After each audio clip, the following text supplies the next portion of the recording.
如果你睇過我上一條香港 UFO 嘅目擊影片，今次呢條片就係專門為你哋而設嘅。呢一集入面，我除咗會解答唔同觀眾嘅疑問之外，我仲得到香港 UFO 界嘅重量級人物卓飛嘅親自回覆，並且得到一個非常震撼嘅答案。無論你係信定唔信，或者你認為佢係啲乜嘢，呢一條片都可以令你更接近真相。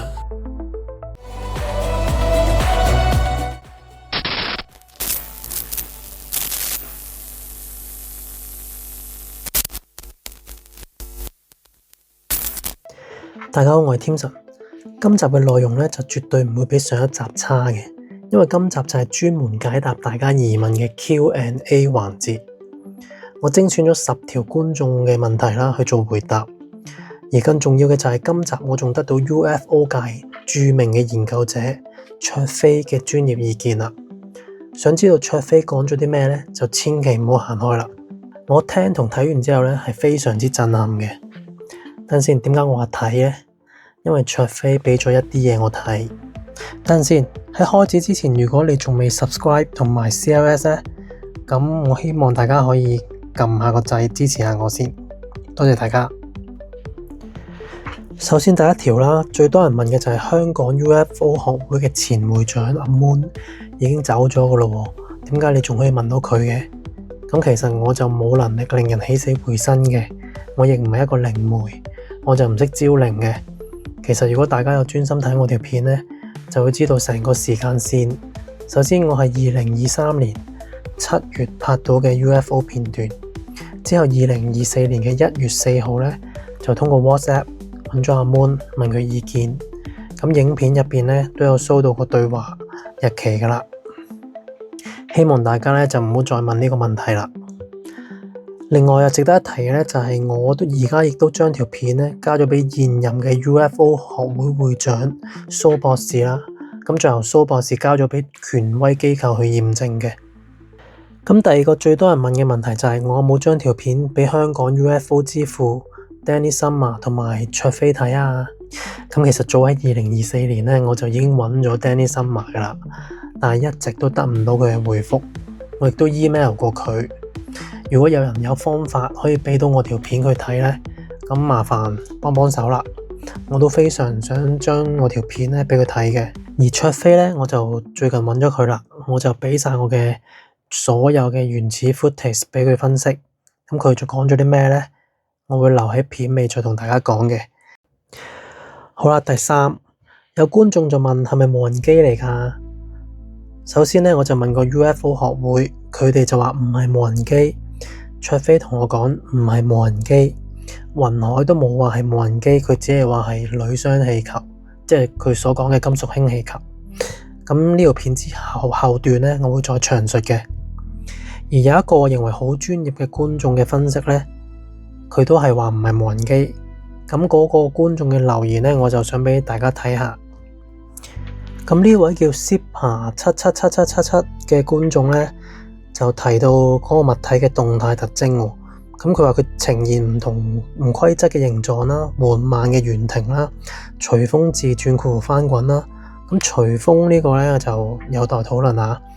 咁且表面有強烈嘅金屬塑料光澤反射。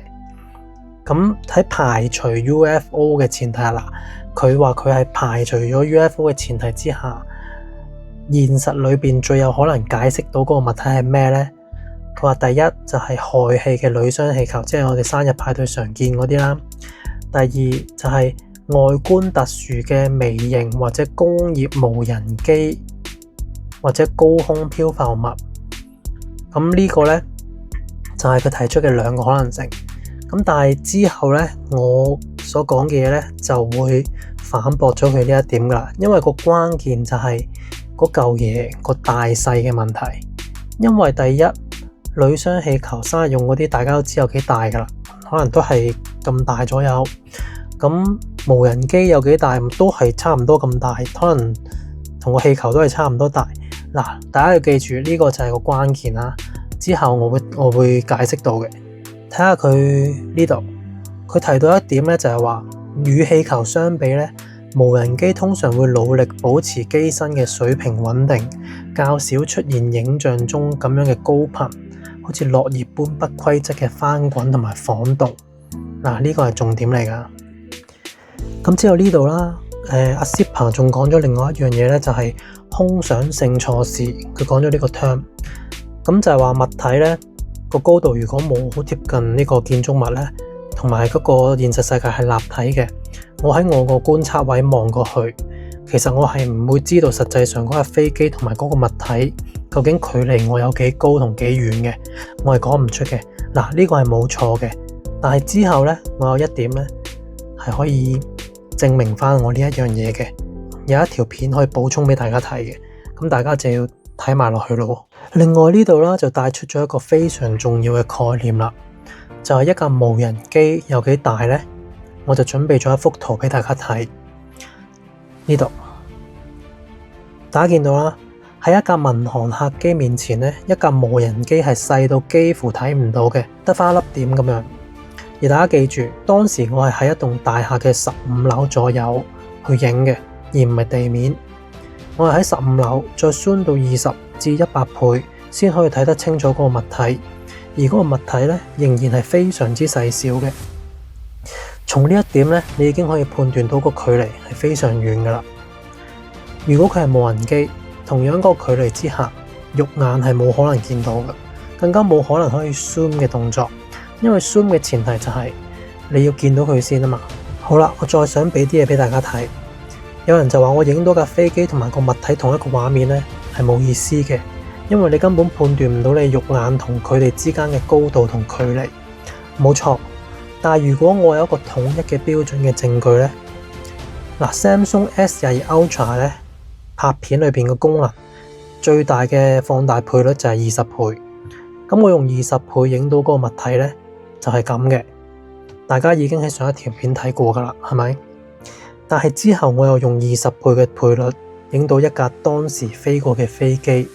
咁呢段片呢，我係上一條片就冇放過出嚟嘅，就係呢度。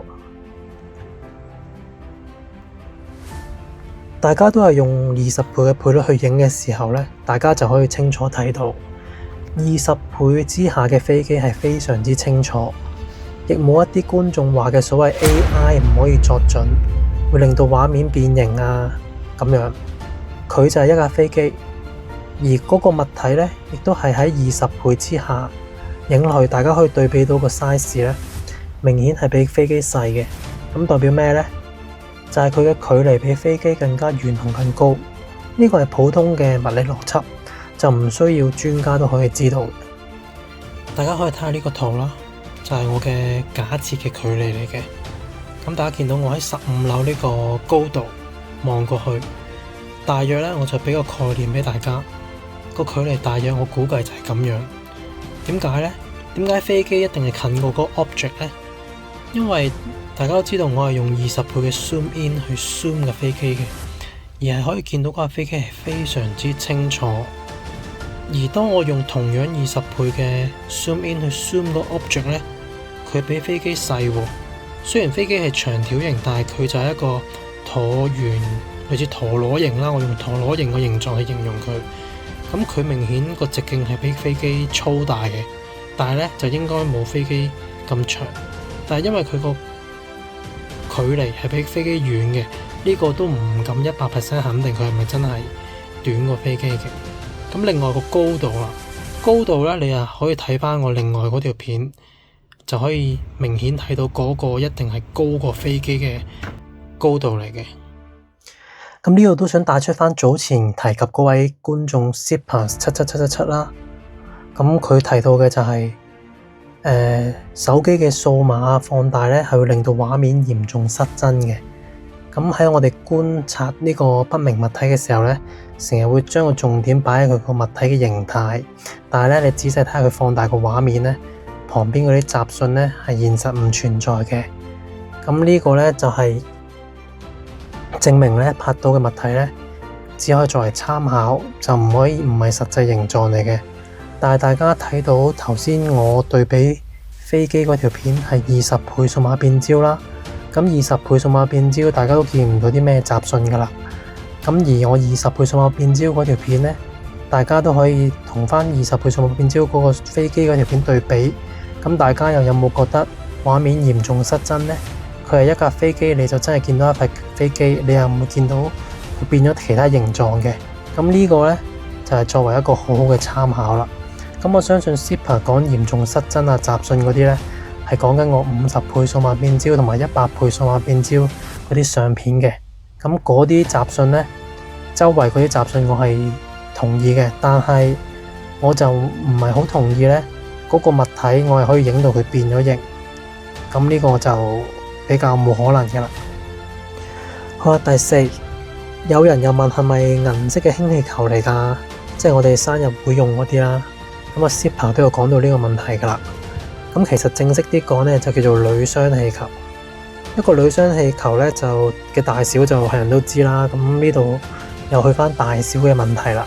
其實都係同無人機同理嘅。一個氣球肉眼根本睇唔到。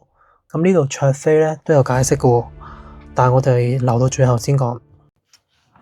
好啦，第5，有人就話係氣象氣球或者間諜氣球。首先佢哋兩樣嘢呢係幾相似嘅，但係呢就唔同嘢嚟嘅。先講氣象氣球先，因為小弟呢都係讀過氣象學嘅，咁我就俾大家睇下佢嘅外形，就係咁嘅。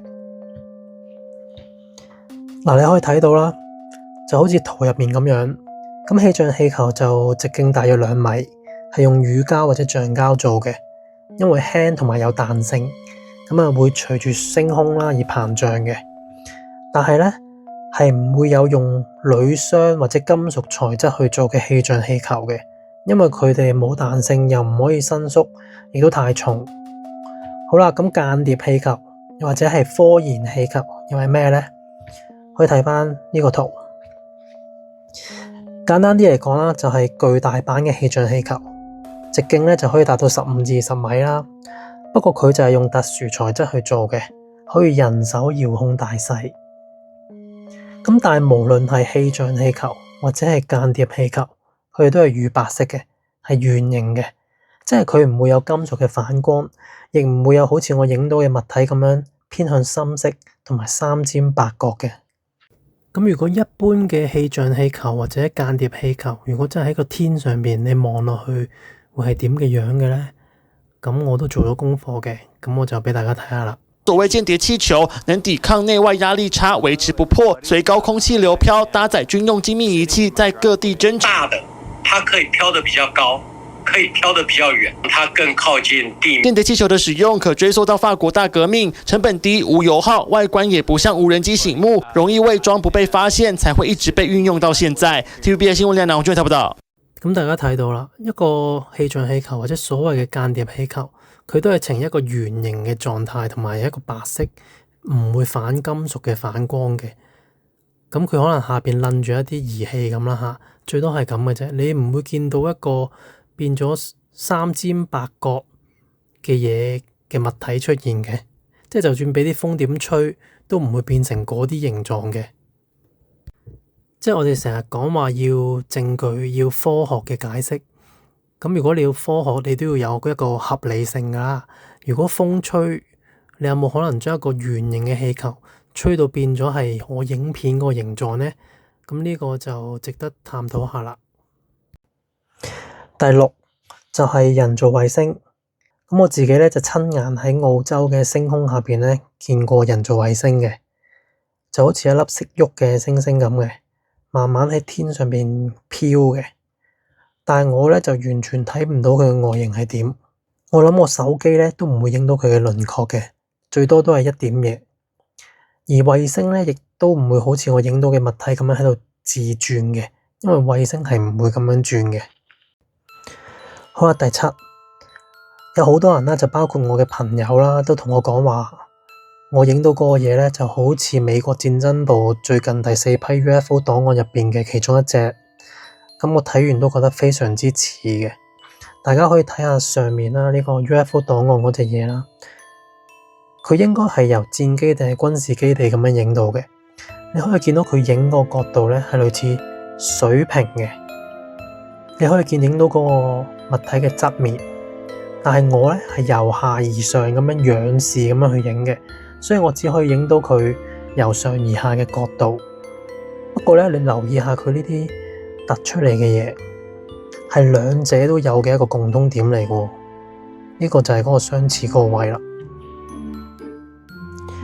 第八就係我冇親眼見到佢信兒啦。答案就係冇嘅，因為當時我啱影完一段片段之後，我低頭 check 下之後咧，再望翻上去咧，可能都係隔咗幾秒，咁佢就由左邊去咗右邊啦。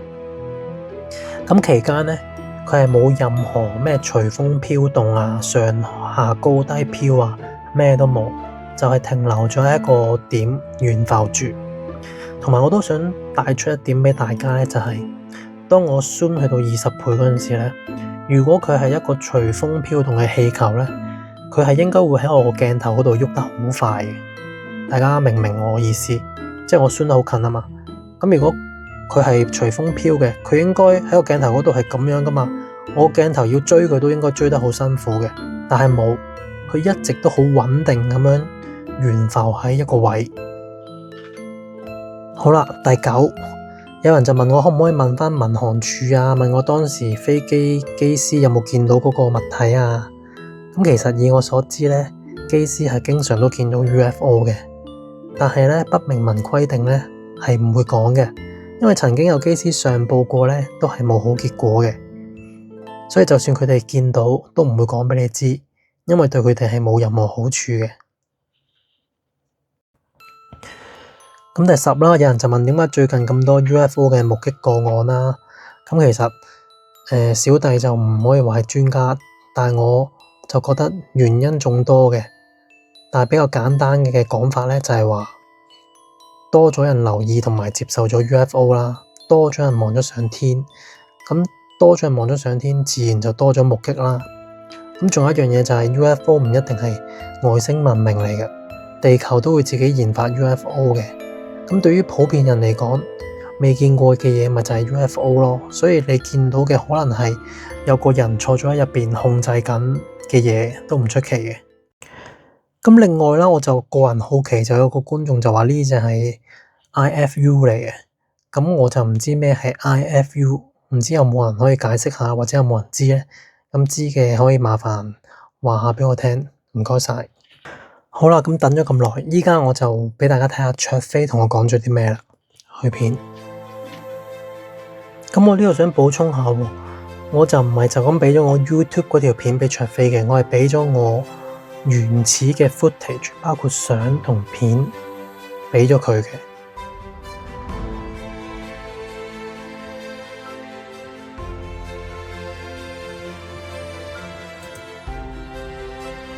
咁之後咧，卓飛咧就 show 咗一個畫面俾我，係令我非常之震驚嘅。咁我而家就俾大家睇下啦。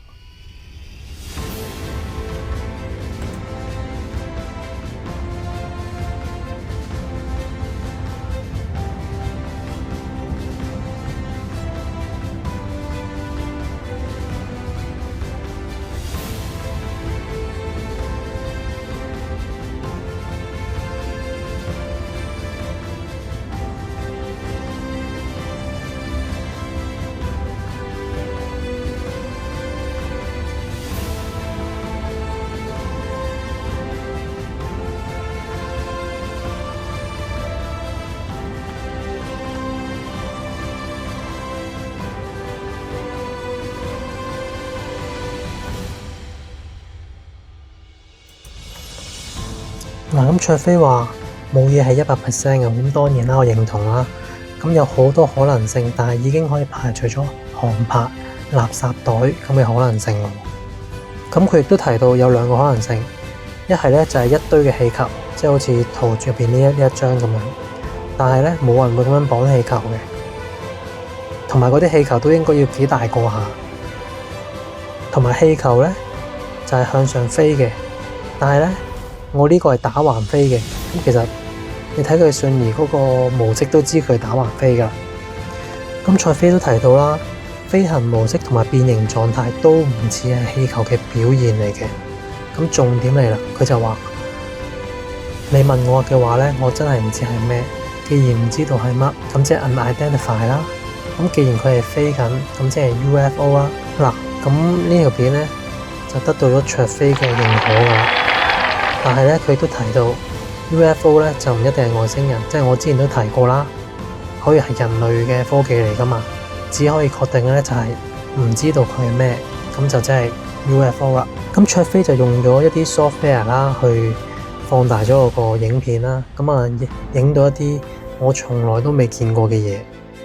咁因為就算我係拍片者咧，我都未見過放大之後係咁嘅樣嘅，即係我見到佢更加清楚嘅輪廓，更加清楚嘅嗰啲稜角，有啲陀螺形咁樣，有啲閃光，有啲變形。咁呢個真係好震驚當時。唔知大家睇完卓飛放大咗個畫面之後有咩感覺呢？我自己就非常之震撼啦。但係大家要明白，如果我就咁將卓飛嗰條放大咗嘅片俾任何一個人睇，我諗10個9個都話，只不過係喺空中漂浮緊嘅一個可能氣球啊、膠袋啊、垃圾啊等等。但係個問題係，你要知道晒我成個拍攝嘅角度、高度、過程同埋我所有對比嘅影片一系列嘅資料，你知道咗之後，你先至去睇卓飛嗰條片，先至明嘅。如果唔係，你係唔會明嗰個當中嗰個距離啊、成嗰啲嘅。所以呢一點咧，大家要注意翻。好啦，咁我條片嚟到呢度就係咁多啦。咁如果大家中意我條片嘅，歡迎 subscribe 同埋 CLS 啦。咁啊，多謝大家支持。我係添神，呢個係添神篇。拜拜。